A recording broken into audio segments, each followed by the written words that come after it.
Sa gitna ng patuloy na paghahanap kay suspended Mayor Alice Guo, hindi muna nagpalabas ng temporary restraining order ang Korte Suprema sa petisyon ni Guo kaugnay sa pagdalo niya sa mga pagdinig ng Senado. Komite ng Senado pinagkukomento muna. Si Luis Erispe sa sentro ng balita.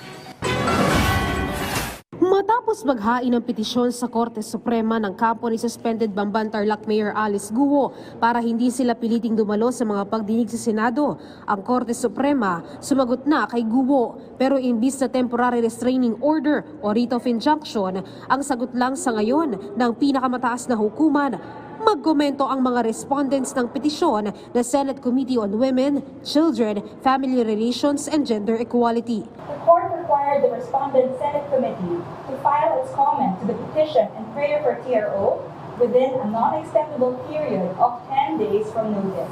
Bukod pa rito, ipinasusumite ng SC sa komite ang resolusyon na nire-require si Guo na personal na dumalo sa mga pagdinig sa Senado. Hindi naman ipinaliwanag ng SC kung bakit hindi sila naglabas ng TRO. Pero sinabi nila noon na ang paghingi lang ng komento ay parte ng proseso sa korte. Hindi rin naman ibig sabihin nito hindi na maglalabas ng TRO o hindi na agad pinagbigyan ng hiling ni Guo. May sinusunod lang anyang due process ang korte. Pero kung ang SC naman ang hinihinga ng komento ay ang respondent sa petisyon ni Guo, ang Commission on Elections, sinabing si Guo naman ang hihinga nila ng komento. Ito ay hinggil naman sa investigasyon nila sa posibleng paglabag ni Guo sa batas ng eleksyon nang tumakbo ito bilang kandidato noong 2022. Anong maging desisyon ng aming law department, ng investigating panel, ay asahan niyo po kung sino man po yung respondent ay pasasagutin po muna rin namin. Sa oras naman na matapos na ang COMELEC sa investigasyon at matanggap na ng kampo ni Guo ang findings ng komisyon,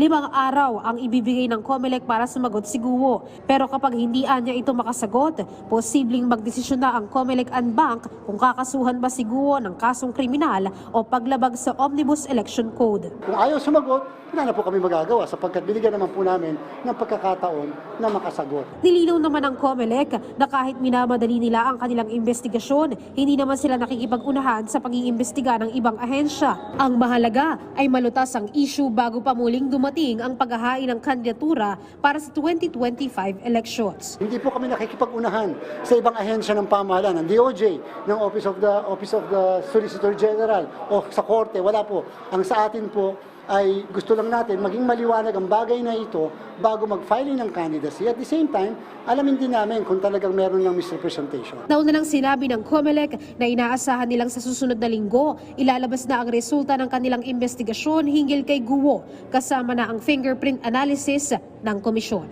Luisa Erispe para sa Pambansang TV sa Bagong Pilipinas.